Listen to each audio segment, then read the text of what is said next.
Before we start today's show, our friends at 1D4Con have moved 1D4Con entirely online for 2022. This convention is happening the weekend of March 4th to 6th, and they're very much looking for storytellers, game masters, and other participants to help run games online, as well as to play in them. You can submit events quite easily through their tabletop.events page, which is linked on their webpage at 1d4con.com. I'm going to be making a small thank you for anyone from the Mage, the podcast community, who run something, so please submit a game if you would like Terry's mystery thank you. If you're in the US, I'll mail it to you. If you're outside the US, I'll send you a picture of it or something similar because shipping is expensive. Find out more at 1d4con.com. That's the numeral 1, the letter D, the numeral 4, con.com. And now on to today's show, which is our last planned installment in our coverage of the Lore of the Traditions Kickstarter. We may do a closing thoughts episode, we may not. Adam and I are nearly through M20 Core, which is a chonker, so we should be starting our monthly march through of M20 within the next few weeks. On with the show. Hello, Mage fans. This is your host, Victor Kinzer, and this is Mage the Podcast. I have swept Terry away so that I can take over and interview Terry. We're going to be talking about Lore of the Traditions, and specifically, Terry, your regular host, got to be a writer on this book. He got to do a couple very fun chapters.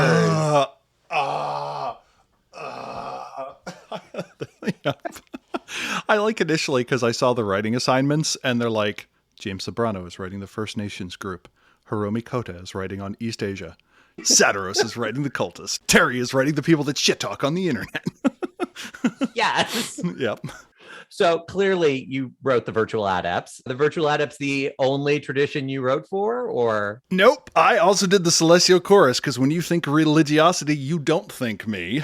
But I think my CV on the Celestial Chorus was, it is a group I am sufficiently afraid of doing wrong that I'm like, better do some research very quickly. And it was one of those things where like immediately upon being asked to do that, I'm like, well, I have to place 12 phone calls. And I quickly did. And it's super weird having a conversation about someone's religiosity to be like, yeah, this is for a role-playing game. And they're like, are they going to have Jews in Dungeons and Dragons? I'm like, no, it's a much dorkier, much more niche role-playing game than that. Far fewer people will read it. They're like, oh, okay. Yeah, that's an experience I think a few people have had working on the World of Darkness. What was it like writing for this? You've done writing for the World of Darkness before, but what was your process like getting into two traditions? This was the first time I had been tapped from the start of a project to be part of it. I had done a bunch of Storytell Revolt publications, which on the whole per word is roughly 6 times easier. The rule of thumb I used, like to get a word for one of these involved a lot of hemming and hawing, and it's amazing how easy it is to write when you get to write literally whatever you want. And Ascension's landscape and the fact that that's at nearly 500 copies constantly amazes me that people are that interested in a weird book about like brain considerations that annoy me when I'm trying to sleep. But Travis approached me to write for Lore of the Traditions. I'm like, yeah, I'll write anyone. In my head, I'm like, I'm ready to do anything but the Virtual Adepts. Like, I love the Society of Ether. I love the Euthanatoi. I find the Celestial Chorus at least interesting, if not a little bit terrifying. And that was like Virtual Adepts. And I remember the Virtual Adepts revised tradition book. I'm like, that book is batshit. But hey, I'm going to write for my baby. I'm going to do it. And then I started on the process and I'm like, this is amazing. Some of the initial conversations for the book, I expected the process to be a little bit more directed because I had heard about how some OPP writers are like, hey, I come up with a super detailed outline and then I hand it over to the writers to fill that out. This was very much a ensemble cast, as it were, where it's just like, you get a tradition, run with it. So I had a lot of initial questions of like, what is a tradition? Because that is something I have strong feelings about. I flopped around initially because the answers to almost all of my questions are like, whatever you want it to be. I'm like, I understand that that's an appropriate answer for Mage, but it's not the one that I as a person necessarily want. I'm an actuary for a living. I do math. That took me a while to get over, and thank you to my emotional support group that dealt with me going, I don't know what to do and I'm going to ruin mage single-handedly. So special shout out to James Sombrano, my 3-dot mentor, who got me through this process, as well as to Victor. When I peppered you with weird questions at like 3 a.m. on a Tuesday, we're like, I don't know if I can do it. You're just like, write the damn words. I'm like, thanks, Victor. And I wrote the damn words and I turned them in. And Travis is a machine. Like the due date was Monday. And I'm like, how late on Monday? And Travis is like, before I wake up on Tuesday, and I will try and sleep in. So I finished at like 7 a.m. my time, and at like 9 a.m., Travis was back with 3,250 notes. And I'm like, oh, this must be a rough read through. And then like 17 pages in, he's like, oh, I think you misspelled the name of the Primus that was in charge of the Celestial Chorus in the 14th century. And I'm like, damn, he's good. I exaggerate mildly for effect. Once I figured out how the process was going, it was kind of a delight. I would be curious to see what a more top-down book would have looked like, if that makes sense, because I wasn't sure what the traditions looked like in M20. But at the same time, that's something that I didn't really need to know, just because the M20 focus is a bit more modular, and the relationship between the disparates and the traditions and the technocrats and the traditions were almost more important than the relationships between the traditions. The presumption there being you can figure it out. Whereas in Revised, there are, 23 cross-tradition groups. So harrowing and exhilarating for the Virtual Adepts. And then I turned in my stuff, and Travis is like, do you want to do the Celestial Chorus? And I had just talked to my then fiance, now wife, and I said, that was harrowing. I'm never going to do this again. If it ever comes my way, tell me no. So I got the email, and I call my then fiance, now wife, and I'm like, honey, they offered me to do another one. Should I do it? And she's like, of course you should, you idiot. You do Mage the podcast. And I'm like, your one job was to tell me no. And she's like, my one job is to see you after your well-being, and this will destroy you short-term and make you flourish long-term. I'm like, damn it, I'm marrying the right person. So that was kind of that experience. That's what it was like writing on X20. Clearly your fiance understands the way this works. Yeah. Because I have been in that exact same place. I'm never doing this again. And then an opportunity came by. And I'm like, I should not do this, but that's part of game writing. Oh, yeah. So clearly there were some struggles. What was the biggest challenge? Maybe let's look at each tradition separately, because choristers and adepts. For the adepts, what was the biggest challenge? The biggest writing challenge to me was I wanted to broaden them in the same way that every tradition in Mage to me kind of had a period where it was top dog, and like the Hermetics ruled the High Middle Ages, and the Kavadi were reigned in the time before the Shroud rose or something like that, and the Society of Ether were at their apex on the turn of the previous century. The Virtual Adepts had a brief moment where they looked like they were our best hope, and obviously now that is no longer the case, because there is no best hope, or alternatively the best hope is your chantry or your characters. What does it look like to negotiate that fall? And then how do I write in a way that doesn't become immediately dated?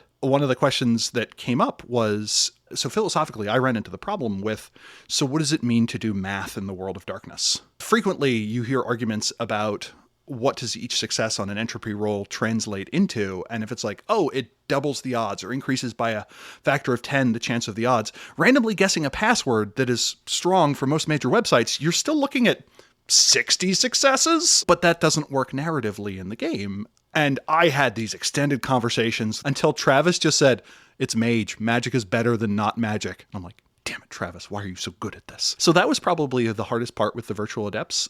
How do I update a group so tied to a gestalt? And I was pleased in the art that came out. That character that is in the 1E core book that shows the person using VR, it shows that character seemingly 30 years later, except with a much more joyous look on their face. He's having a great time in the digital web. For the Celestial, the one thing I had working in my favor is I have been very active in Scouts BSA. And half of all Scout troops meet in a church basement of some sort. And that is how I have been to stupa. That is how I have been traditional churches. That is how I have been to chapels. That is how I have been to synagogues. That is how I have been to traditional temples. So like I got to see the cultural side of those organizations, not necessarily the religious side. I was not participating in the ceremonies of worship, but I was participating in the community of worship. So I do think that was useful. The other thing was, I don't need to talk about religion. That's out there. That information is trivial to get. So it becomes, what are the choristers? And to me, the question there was, the chorus has always been listed as an organization that had a top-down hierarchy, and we never got it. We knew the Pontifex Maximus existed and reported to a curia. What about everything else? And the biggest thing was, how do I fill that in a way that is not just Catholicism? One of the things that actually came up when trying to do my homework is the 1E chorus book includes a lot of references to non-Christian groups and so on, but it's one of those things where the language is kind of so hidden, you already have to know that they're talking about the Mandeans or the Yazidis. And so I needed to come up with a way to make it obvious that the Celestial Chorus is about a bunch of different people coming together, and their tie is the notion of the power of religion and community. That's one thing I always struggled with a little bit with the choristers, is a description that I always saw that they were about the one. They believed in the one, and they were fine with anyone looking for the many faces of the one. But then it was very, very Catholic. Those two things never quite merged. So I'm really happy to hear you say that. I'm really excited to see how all that plays out. A simple example is, previously the term for the Primus was the Pontifex Maximus. There's an argument in Mage that says the term for the leader of the tradition is not necessarily the Primus, in the same way that the representative to the UN is not the president. I get that, but to me, in my head, they're kind of conflated. Pontifex Maximus was just kind of the head used for organization in Rome. It just so happened it eventually became synonymous with the Pope. So I replaced that with the term diapason. One, I love the term diapason because I think it has a cool mouthfeel to it, but also it means a bunch of different things in music. It is the interval of the octave, which is kind of the most consonant that we have. It is also a term for the tonal center of a song.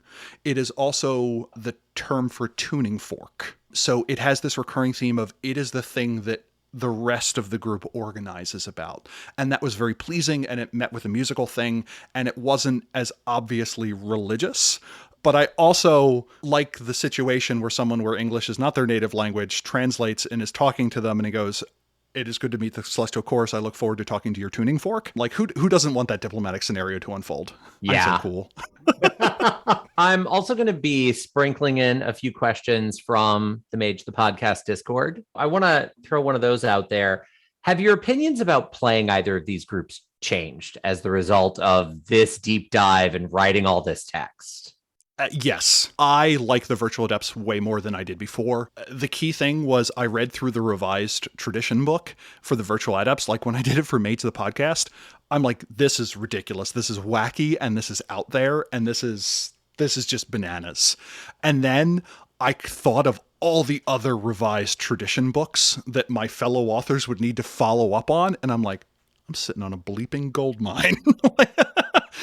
There's an offhanded reference to oh yeah, the Virtual Adepts accidentally caused a massive earthquake in the 19th century. And I'm like, yes, I'm running with that. So just the idea that the Virtual Adepts take in all forms of abstraction and computation, that they are intimately interested in the information that can be hidden in other paradigms, even if those paradigms don't recognize it. Maybe the cadence of someone else's sacred chant recapitulates the Fibonacci sequence, and that's a good mnemonic tool or something like that. I would very much like to play a virtual adept who wants to optimize other people's paradigms, because I think that would be an interesting role-playing challenge, because it would be like, hey, I now need to work off of everyone around me, and it also forces everyone else at the table to say, hey, what do I think the core of my paradigm is? What is this virtual adept not getting? For the chorus, I kind of like the idea of, what is an enlightened church lady like? What is the magical power you bring to the table when your strength comes from the fact that you have come to every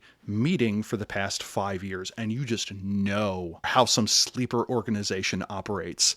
I am much more interested in a chorister who takes advantage of the fact that they are so firmly embedded in sleeper culture, which is kind of the direction I took. I wanted to establish the Celestial Chorus as the most intimately tied to sleeper communities of the group.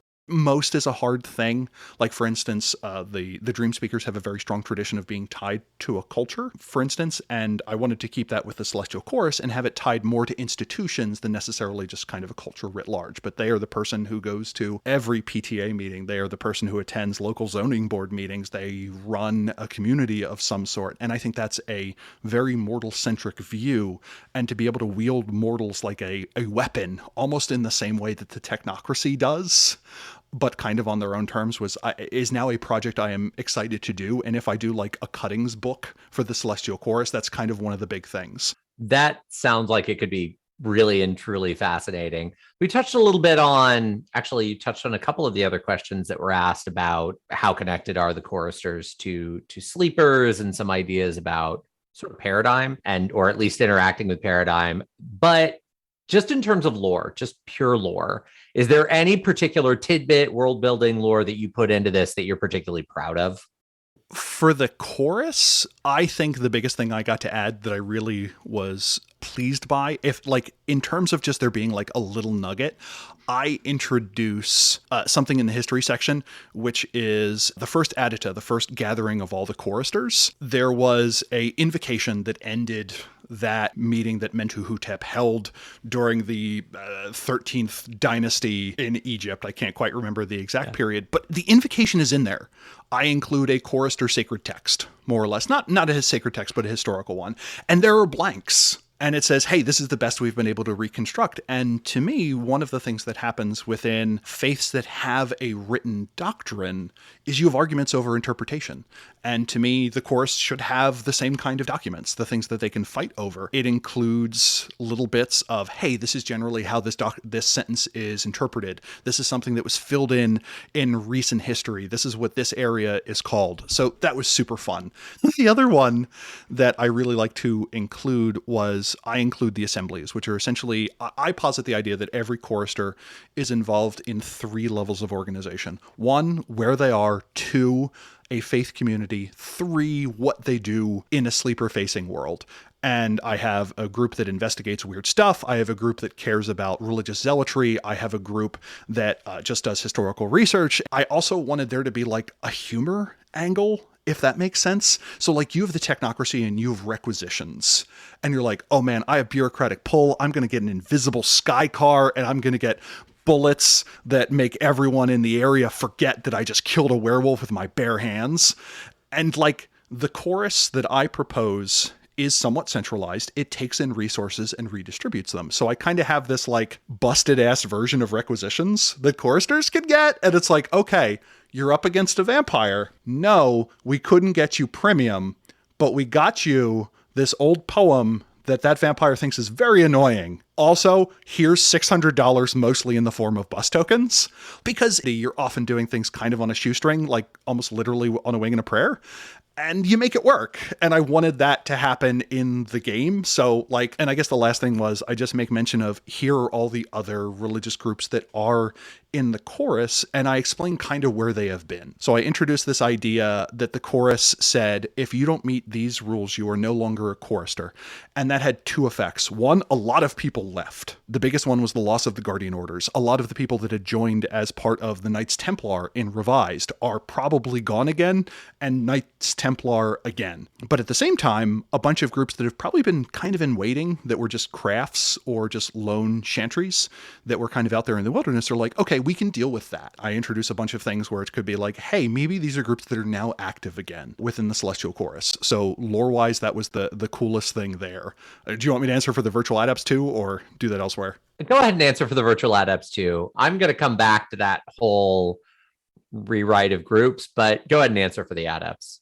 The biggest thing, I think I posit an entirely reasonable way to justify the existence of the trinary computer, where I more or less say that every trinary computer is something like what's the term for something that a mage uses for a while and just becomes kind of lightly magical, whether you plan on it being or not? Is that a gadget or a trinket? I think it varies. It's basically like an attuned Yeah. instrument. It used to be an attuned foci, but an attuned instrument. Yeah. And I walk through the spheres and say, hey, you have forces. You can trivially overclock this just using resonance. You have time. You have the ability to imbue this with advanced branch prediction, where you see ahead and you don't make mistakes that you would have otherwise. And your computer has kind of internalized it. I also explained trinary is just a term for a class of computers, where like it's a term that is used among non-virtual adepts and it kind of stuck.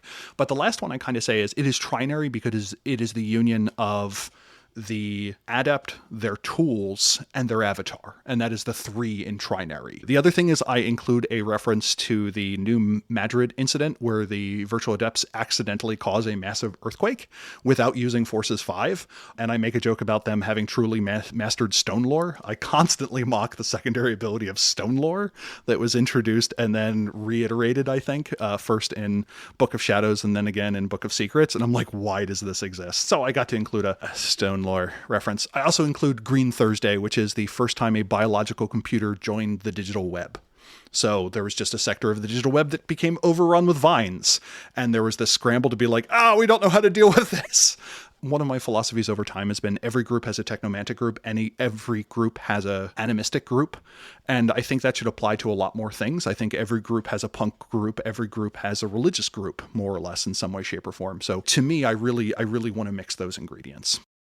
Kind of the flip of your favorite bit of lore to drop. You kind of mentioned this with the ousting the Knights Templar, and then a little bit with retconning, rewriting, etc. trinary. But kind of what was the thing that you wrote out, or was there anything that you wrote out reversed from previous editions that you were really happy to be able to do that with?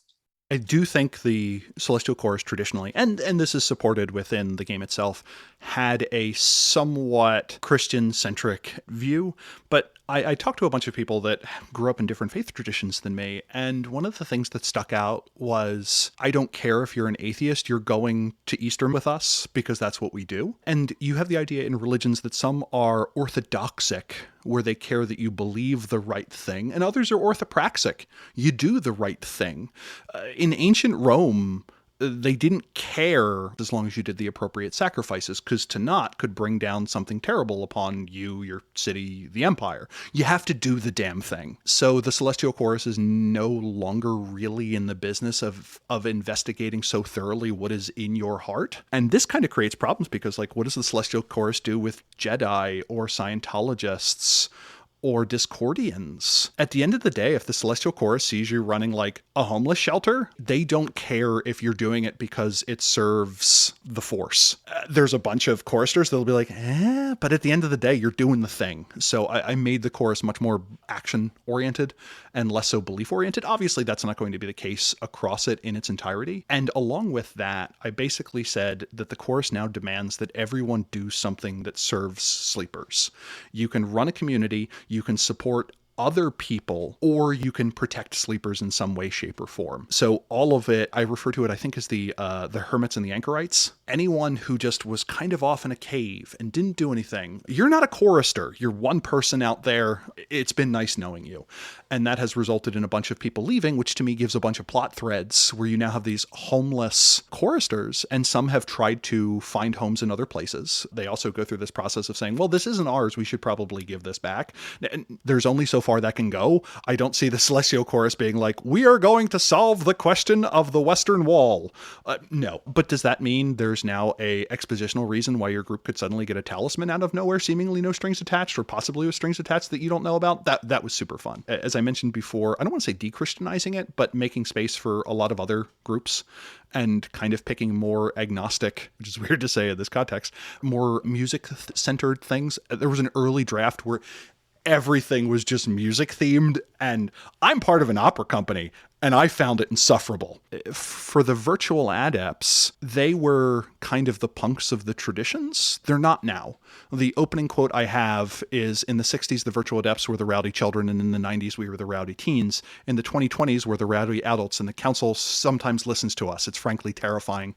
Quote, Catherine Blass. I think every group should have a punk element. There are punk dream speakers, there are punk choristers out there, so they don't own that anymore. to any extent that they ever did before. So the question then becomes like, okay, what are they now? That makes space to have the fact that there are the mercurial elite exist. So I propose a dichotomy. You have the virtual adepts, which are your old school speeds and feeds, computers, digital web folk.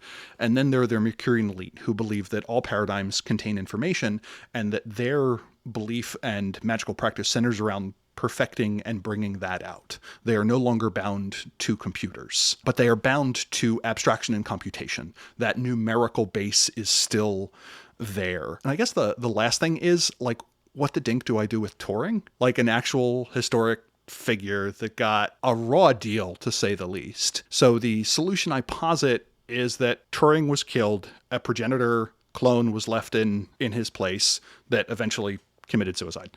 So that way we have the mage history and we have the mortal history that we know. That was my way of squaring that circle. If you don't agree with that, please leave it on the feedback form. I am not one to talk about the importance of Alan Turing within the history of LGBTQIA plus representation, but to me it was more graceful than just completely shifting away from what actually happened. It was one of those ones where like doubling down on that could be terrible or ignoring it could be terrible. So I'm like, clones. So to jump back over, there was an interesting question in the Discord. This is a little Virtual Adept specific. Okay. And I'll preface this by, this might be a little difficult. Someone was asking about the NFT stuff in Rich Bastards. And spoiler, I wrote that stuff in Rich Bastards. So now the interview gets weird. But they were asking, what are your thoughts on that? Is there a faction in the Virtual Adepts that's opposed to it because of its ecological effects? I'm curious what you think, having just done a deep dive way into the Virtual Adepts on where that all lives with them. I think the Mercurial elite very much have strong feelings about it. When your computational device is a whale jawbone that has the embedded formula you use to calculate star positions and you have some sort of cosmic computer, they're like, this is stupid. Because at the end of the day, even if we do have AI per watt, it is wildly inefficient. Like, yes, we have AI and machine learning algorithms that are vastly better at humans at a lot of tasks. Almost all of them consume more than like the 100 watts that a person does and the 10 watts that a brain does. So one of the concerns is, yes, that environmental footprint. If I can use a mechanical computer that is literally powered by my body heat to do the computations I need to launch my car into space, the sheer amount of energy that is going into this would be a concern.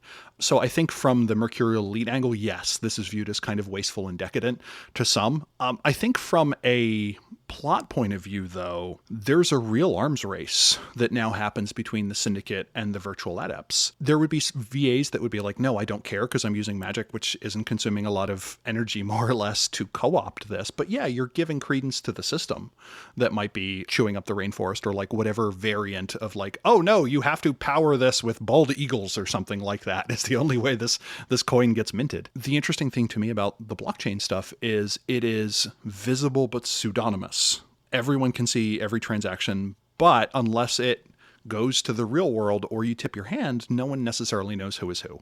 So there's this remarkably complicated game of cat and also cat as the Syndicate and Virtual Adepts are trying to obscure this, moving back and forth. So I can certainly see either side kind of setting up these honeypots where you have an NFT tied to a talisman. And in a lot of cases, you can put something in someone else's wallet without them giving the okay. So suddenly I drop the NFT that allows someone to use this talisman in the wallet of someone I hate, but there's also an embedded piece of code that if it gets transferred at a price that this other bad thing happens, I think you can have this real like spy games story that happens that melds the computer and the real in a really interesting way.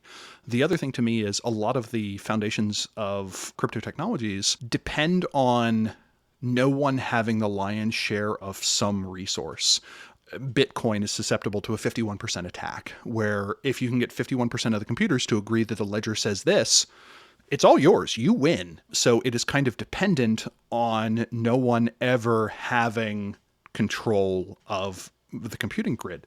So now I see there being this arms race where the virtual adepts are like, okay, we need enough standby computational power to prevent our opponents from ever being able to get a majority of it. And while the syndicate is basically saying, okay, iteration X, we need you to build the largest server cluster that has ever existed, the virtual adepts are like, how do I co-op whatever the Mage World equivalent is of Facebook so that there's a Java applet or JavaScript that's running in the background that is chewing up processor cycles just a little bit off of every device on the face of the planet to be a reserve supercomputer to prevent the syndicate from rewriting the chain, the side branch of Cryptcoin that I have liberated. And they recognize that this is an arms race. Previously, it was a game of hide and seek or cat and mouse, but now it is just a raw numbers game, unless they find an exception and find a way to break it. And both sides know that they can do that.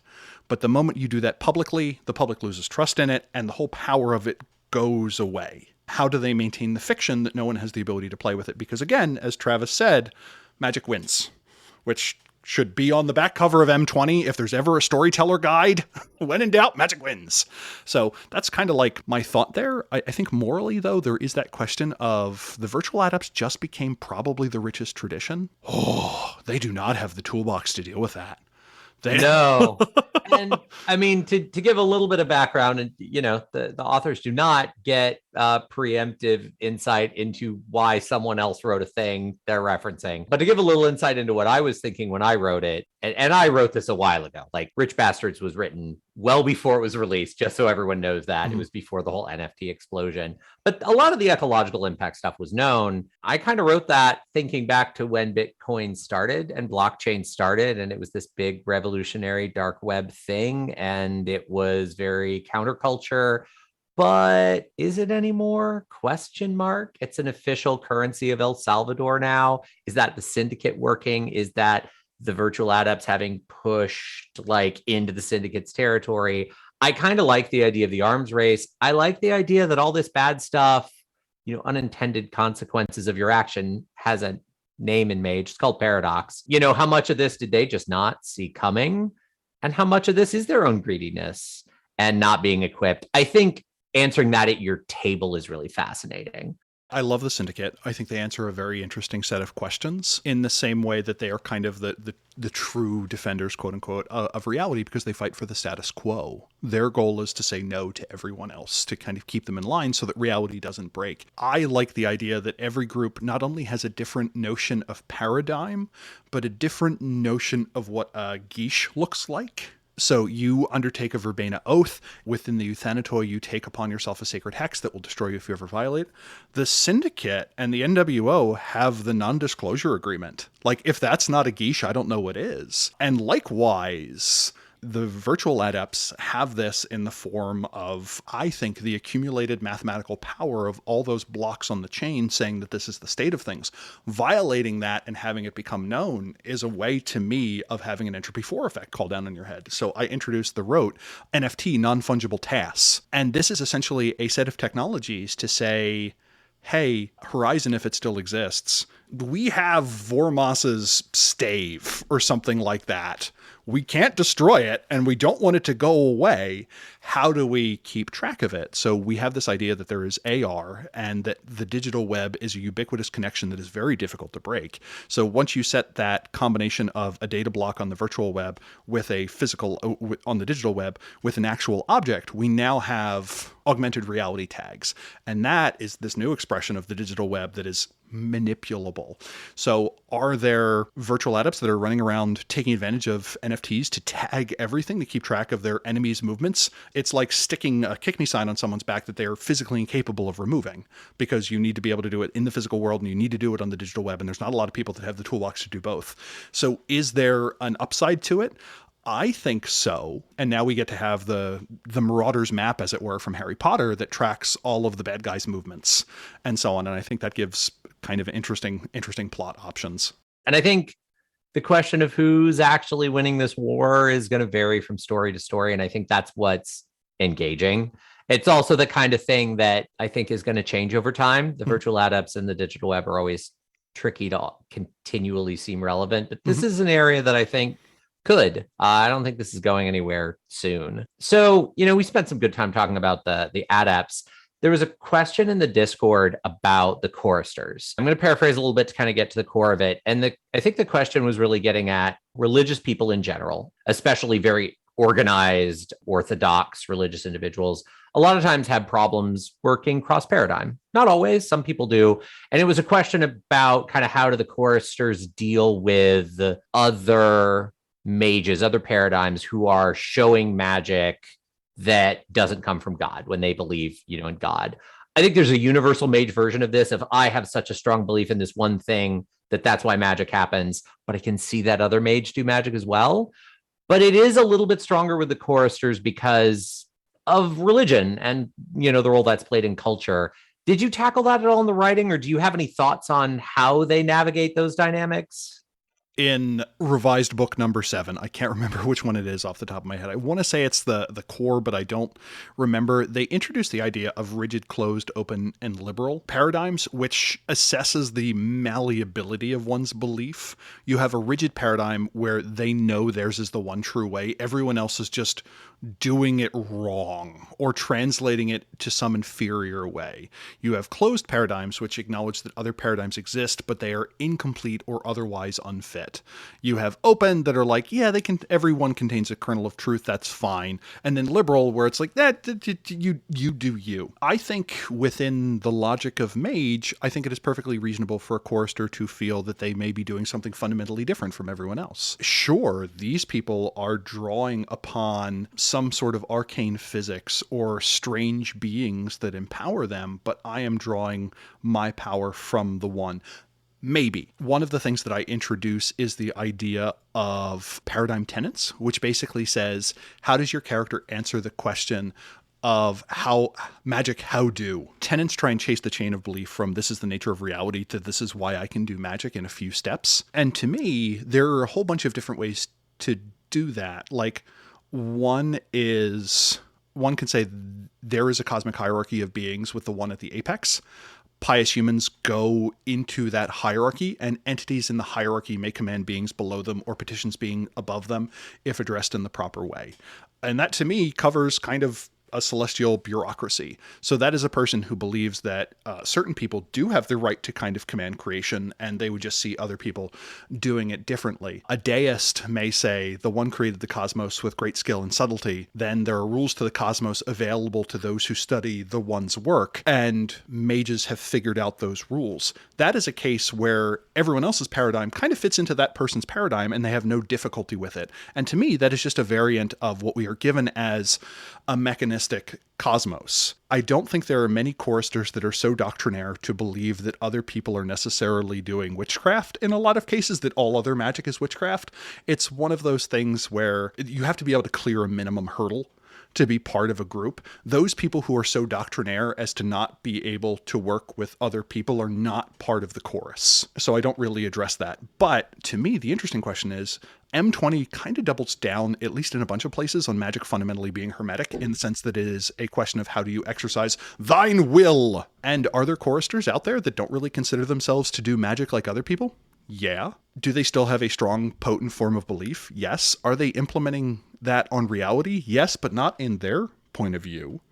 And that, to me, is the more interesting question, where I could see a chorister very much scoffing at someone else, saying, looking at the arrogance of commanding reality, as opposed to just taking the power that had been given to you and using it well. And if you deign to use it poorly, then you are punished in the form of paradox, or the effect just fails. So to me, that gives a very interesting framework to justify success and failure, more so than the question of how do I view other people's magics in terms of being a heresy against the one. That's kind of what the Templars are for. Yeah, that's very fair. I am but a conduit. It is not my will I work. It's a valid view, especially in a religious context. The $10,000 question, if you had 10,000 more words, or at least a few thousand more words to spread around, what else would you have loved to have built for these groups that you didn't have space for? So for the Celestial Chorus, I introduced the idea of stable wellsprings. You have different forms of quintessence one can gather. One is a node. A place is magical. One is a juncture. A time is magical. One is a wellspring. A feeling is magical. There are certain places that are very much associated with that feeling, but the feeling can move. The Warped Tour is a wellspring that moves around. And to me, so can a church or house of worship. You can have, for instance, a house church, which is you celebrate or perform your religious services in someone's home. It might be because you're very small, or your group is oppressed, or your members have difficulty moving around. Maybe you're dealing with the infirmed. I think it's perfectly reasonable that when that group gets together, there is quintessence freed from it. It is not quite a juncture because it's not tied to like a sidereal or a solar year or something like that. It's tied to a feeling generated by an activity, and it's not quite a node because it moves. So I introduced the idea of stable wellsprings, and that those can fade over time if the fundamental activity required doesn't happen. I also introduced the idea of, I think I ultimately cut it, objects of devotion. Essentially, you could create a matrix or a periapt out of that, and that could be something that would be used to more or less confirm your status, like to prove that you were the representative of a group, that you would take your copy of some divine text or some symbol of your group, and that would be kind of what you would use as a proxy to vote on chorus questions. That is but a pale shadow of the sphere of primal community that I wanted to have, because at the end of the day, everything I write is just a reflection of my thought on the Syndicate, and I really wanted them to be able to go toe-to-toe. Like, okay, you have a primal venture, you have billions of dollars of funds. I have a lot of grandmas, and both of those should have power to them. Both of those manifest strong human belief. So I would have loved to have written up a full thing for that. One of the things I wanted to do for both was kind of give alternate interpretations for the backgrounds. It's pretty easy to look at the Virtual Adepts and say, yeah, they have a whole bunch of people that run interference for them, or a whole bunch of people that can shitpost for them. And that may justify allies or retainers or something like that. But what does that mean for cult? And I went into some detail on that. What does their version of Arcane look like? Where maybe you have the specialized version that inoculates you against the data sphere. So I would have loved to have done that for the Virtual Adepts, and likewise for the chorus. I had a lot of ideas for the interface between faith and activity. I wanted to include some things on very slow magic. I introduce a group of choristers whose specialty is the fact that, compared to most groups, it is not unreasonable that a celestial chorus member will be able to have to have 8 dots of cult. So I posit a group that just oversees very large magical works. I think I call it the Commission on Great Works. The systems that we have really don't tackle that well. The more rolls you need to do, the more likely you are to botch, and the more likely everything is to go tails up. But to me, if you're willing to work on a rote for a century, there should be a benefit to that. And I really wanted to include systems for that. For the Virtual Adepts, I think one of the things I really wanted to add was more places in the digital web to kind of flesh out how AR worked. I was very timid with the Virtual Adepts, and once that went through, and I'm like, oh, Travis is cool with this. With the Celestial Chorus, I'm like, woo! Like, burn it all down. Not quite, but I add a lot of named groups and so on. I would have loved to include more information about smaller monotheistic groups, or alternatively monotheistic variants of other groups. To me, one of the questions is like, how many people in the Roman Catholic clergy are choristers? And my answer is there probably aren't any cardinals that are choristers, but there's probably a bishop. To me, the chorus is more likely to thrive in a branch or offshoot sect. Like, once you've made that leap, you're probably more accepting of maybe the slightly different message that this person who has a disproportionate likeliness to manifest a miracle has. So to me, I would have liked to include those where it's obvious what I'm being informed by, but I'm making a variant of it. For me, it is hard to know what are the secret things that if you violate this, you're not just weird, you're an apostate. And those are toes I don't want to step on. I don't have a thorough enough understanding of Islam to go, okay, these are things that this varies, but this, no, it doesn't. And just what the faith says is the important stuff doesn't always get the point across. Again, sticking with Catholicism, because that's what I understand, like, theoretically, you're supposed to have these very strong doctrinal belief on the interaction between the Father and the Son and the Holy Spirit. I don't think most people do. So that's one of those things where, like, yeah, it says it on the box that that's super important, but is that how the laity approaches it? Maybe, maybe not. But are there other weird hidden things that, like, are not on the tin, that if you were to deviate from that, people would be like, that's not Catholicism or that's not Christianity, probably. So that is something where I'd want to bring in other people. I would have loved to have outlined other chantries around the world that are doing neat stuff, but that also goes in the just didn't have space for it. The other thing we never really get in Mage is the chorus's view of the other worlds. We get the afterworlds in Book of Worlds, and that's kind of it. We don't know what chorister realms look like or chorister places. I may at some point, because I am much more comfortable being wrong for a Storyteller Vault publication.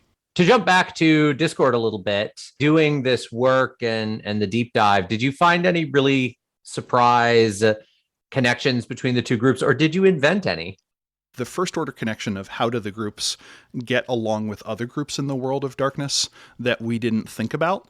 And I have to say that the Celestial Chorus just looks at the Knights of the Temple of Solomon, or the Poor Knights, or whatever they're ultimately going to be called in whatever disparate book we hopefully get, the Alibatini and the Taftani, and they go, huh? I think it's one of those things where all of those groups are so used to being so persecuted for so long, it's going to take a while for that to be straightened out. And I also bring light to the fact that the Taftani aren't, like, they use the trappings of Zoroastrianism, but that's it. They use Druj and Asha, but nothing else is Zoroastrian. So I think I include a line of something like, we reached out to them and none of us were lit on fire. So we're going to take that as a positive sign. The other one I introduce is kind of this idea of Balmoral Associates, which is just a supernatural investigation group that everyone knows that they are playing against their own side, but the stakes are so high, it is worth it. And maybe there's a lot of money involved in it. So this is a group that deals with the fact that there's a lot of folk magic out there that maybe keeps certain parts of the world safe. I include the case of having to repopularize a Cornish folk tune to bind a malevolent Umbrood, to repairing the frieze of an Iranian temple that contains part of the true name of a lost guardian Lamasu. And that was kind of fun that, like, maybe the Ascension War can be pushed off to the side if we all don't look at exactly what we're doing. And, like, one of the interesting ones is the hatred between the NWO and the Chorus. And it was very much a case of we hate each other only in the way that siblings can hate each other. And I would very much like an answer to the question of what are the Gabrielites up to now? What is the Cabal of Pure Thought up to now? And I don't have an answer to that, but I introduced the idea that there are groups in the world of darkness that kind of tie to both of those groups, that they kind of have this shared dirty laundry. And one area where they differ is, how do we deal with savior figures and signs of the one, or what we consider to be manifestations of the one? And the NWO is just like, kill it with fire. And we're like, no, we need to harness this spark because it will bring about the desire for change that is the only thing that we can use to prevent ourselves from being consumed. For the Virtual Adepts, they get periodic information drops from Cassandra Complex, and some Virtual Adepts are like, oh man, we're so elite that they don't even think the technocracy can do it. And other Virtual Adepts are like, no, we're disposable. We are not the last line of defense. We are the first line of defense. I also have this idea that the Virtual Adepts, the Iterators, and the Syndicate have different points on the question of what does human excellence mean. Pardon me, the Iterators, the Syndicate, the Virtual Adepts, and the Hermetics, where the Hermetics are like, I am the greatest. And the Iterators are like, no, this is the greatest. And the Syndicate is like, no, we are the greatest. And the Virtual Adepts are like, everyone needs to be the greatest.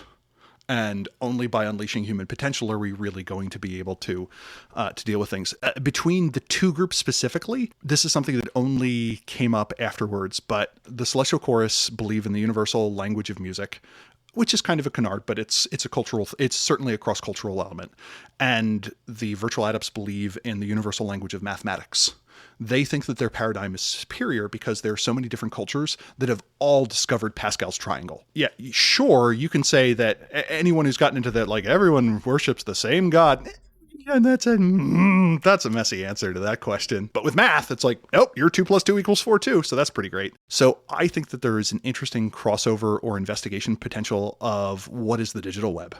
To the Celestial Chorus, to some of them, it is an absolute manifestation of human hubris. We are going to go yet further from God's light, where maybe more Gnostic people are like, no, the digital web is a training ground that will allow us to escape from Yaldabaoth or from the Barbelo. We have created a reality. It will help us master the reality we are in to ascend to something greater where we can rejoin with the One.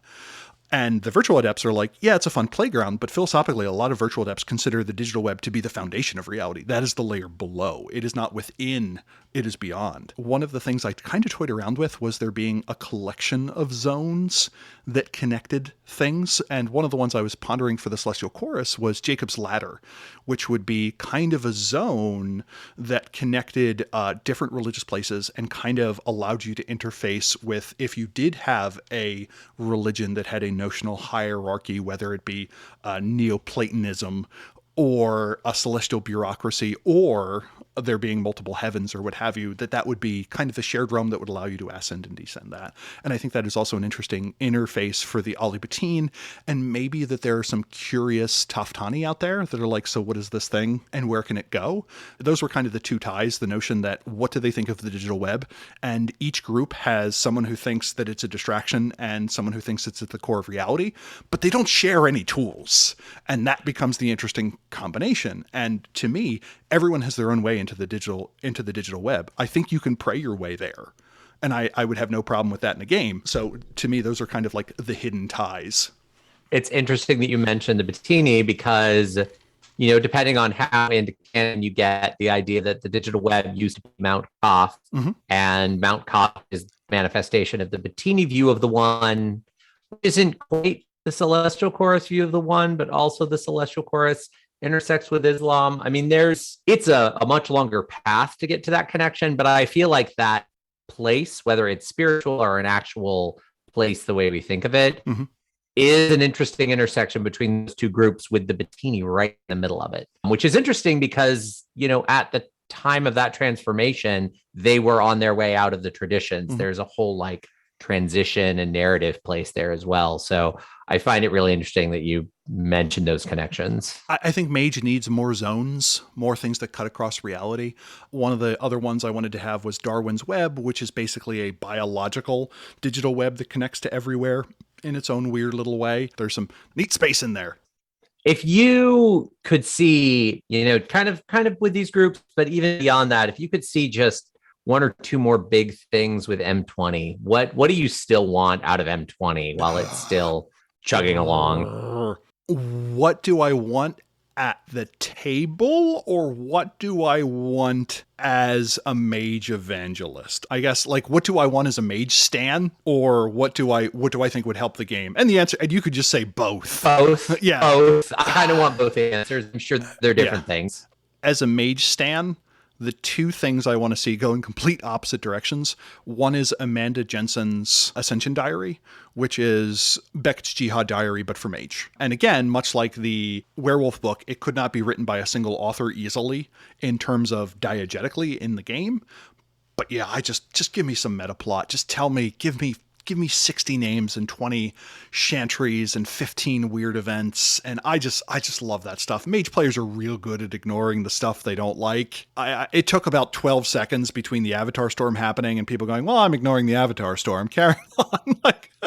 So I think we're real good at that. And personally, I find it easier to ignore something I don't like than to come up with something world shaping. I always like metaplot because it gives me an example of what can happen in a world, and kind of like binocular vision, moving objects make it easier to get depth information.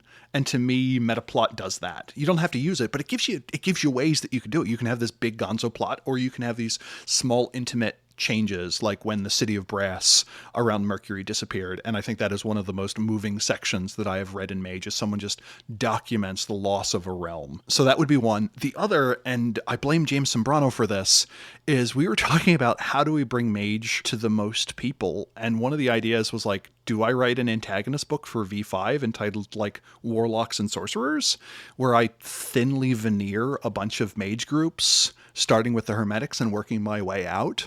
And, oh, you get this vague group that there is this technological group that has helped to back the Second Inquisition.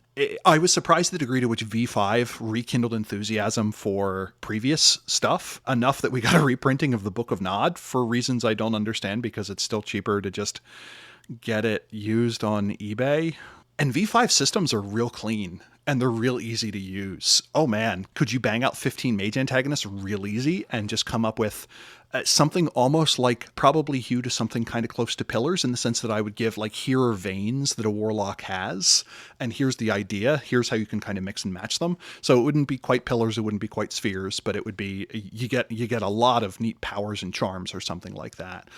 And would I love to see that? Yeah. Would it also let me play around with the council and so on? Yeah. As for what I really want at the table, I have my dreams of doing a proper Mage Quick Start, 48 pages that gives you everything you need to know to run Mage, but that's hard, and that's something I can probably do, he said, succumbing to his own hubris. But books that I would like to see, a Book of the Umbra, M20, I think it would nicely complete the trilogy we got from an update of the Underworld and an update of the Middle Umbra. I would love to see more High Umbra, and I got to write that for Victorian Mage, and that was super fun. A Book of Factions, that's come up. A whole bunch of people have posted about that on the Kickstarter, and if that's something you want to see, I would post that there.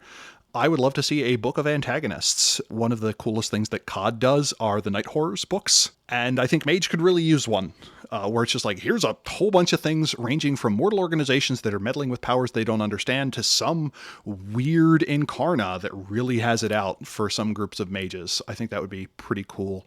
Otherwise, a cleaned up, like, book of focuses. I don't really feel like M20 focus is quite baked, which is why I introduced the idea of paradigm tenets that say you need to be able to explain how it goes from this is how the universe works to this is how I can do mage. This is how I can do magic.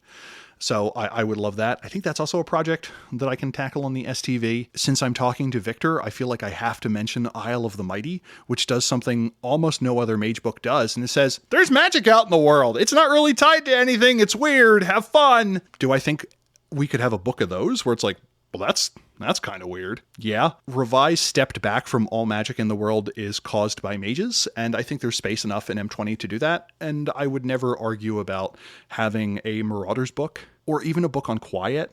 I would take that, and then maybe a chapter on Marauders, but kind of dealing with mage mental illness in some way. I think that is the one where I would want professionals to take a gentle touch. Like, I have thoughts about it, and Victor and I were talking about this before the show. Quiet should be a power. It just so happens when you max out that power stat, you fall away from reality or become an NPC.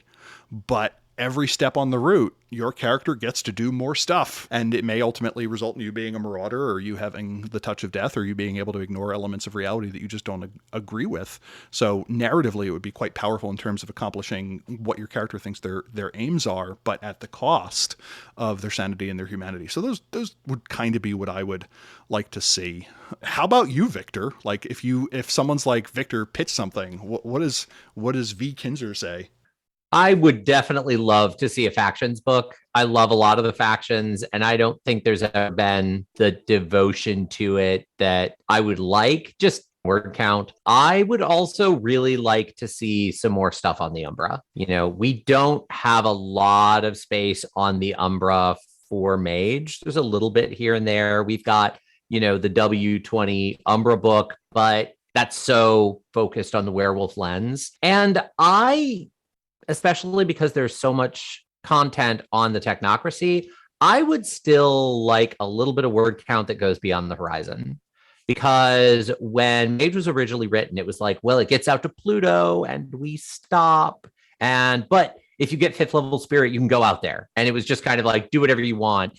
And now I think Hubble Deep Field existed when Mage was originally released, but like no one really knew about it. And now we know about Hubble Deep Field, and we've seen these sky surveys that go all the way out to the edge of the universe. And we're about to put up James Webb. Like, let's write the Void Engineer book that acknowledges the astrophysics of today. Like, I was someone who has consumed all of space time and wants to write to that level. Doing some Void Engineer content, I want that out of M20. I don't know how many other Mage players want it, but I want it. Yeah. So I want some of those things out on the fringes. And in the meantime, I'm still working. I have made a lot of headway on our technomantic craft with the tentative title, Every Workshop a Shrine. I am pleased to see how that comes out, and I look forward to us possibly talking about that sometime in the future. But yeah, so Mage, yay! And hopefully the Kickstarter does well enough that Paradox says, hey, here's a bunch more books. Because that's what I'm hoping. Yeah, there's certainly space in the field. I have ideas. We'll see if we get a cuttings book out of Lore of the Traditions. Was thrilled to be able to participate in it. And to everyone in the Discord who has asked questions, thank you so much. If we didn't get to yours, feel free to ask me again. Yeah, thank you for being willing to talk at great length when normally, you get to voice that off on your guests. Victor, are there any projects you're working on that you would like to promote in thanks for taking over the driver's seat? Yeah, I'm currently working on a podcast myself, Shadowbound. We recently wrapped up Walking Away from Arcadia. I don't want to say we'll never come back to it, but if you haven't listened to Walking Away from Arcadia and you're interested in the world of darkness broadly, we go real deep into Changeling the Dreaming. And if you look up Shadowbound, the Shadowbound podcast, trying to do something similar with Wraith, with James Sombrano. Different collaboration. It's coming out a little differently, but I'm still really excited about it. We should have another episode dropping in a few days. It should be out by the time this goes up. Yeah, those are my big projects at the moment. And it's been lovely to listen to so far. We had dim plans of a 3-episode arc where it was like reinterpreting Wraith to make more sense in Mage, and maybe that crossover still happens at some point. We will. Oh yeah, we will see. I would love that. And all the links to that will be in the show notes. Victor, thank you so much for taking over the host chair. Yeah, thank you. It was fun. This has been Mage the Podcast, where our favorite tradition is the one where we put out a timely episode every week.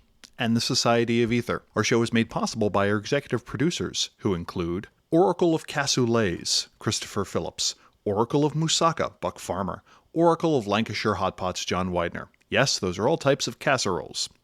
In addition to Alex, Anders S., Andrew Edelstein, Anon, Berto, Boo, Boogers to the Sixth, Brad of the Blue, Bryce Perry, Chris B., Dan Svensson, Dennis Osborne, Derek Semsek, Elliot Osborne, Gargle Noir, George Lara, Guy Conan Stewart, Ia Bull, Isabel Castillo, Jason Kennedy, Jason Vines, Jason W. Biggs, Jeff Burin, Jenna F., John Magnuson, Josh H., Josh Heath, Carl Halperin, Leslie Weatherstone, Matthew Proyle, Michael Greedle, Michael Parker, Morgan Aran, Nibero, Neil Patterson, Nikita Klaimanov, Oliver Schindler, Patrick Mulder, Puka G, Ralph Scheindhammer, Ricardo, Richard Bat Brewster, Rob H., Ryan Hilton, Ryan Kendi, Samuel Tobin, Stephen Carter, Thrice Great, William Connolly, William Martin, W. Starter, and Zach Rules. Our EP shout-out is to Rob H., who I did an entire interview with about their book, The Hermetic Hipster's Guide to the Traditions.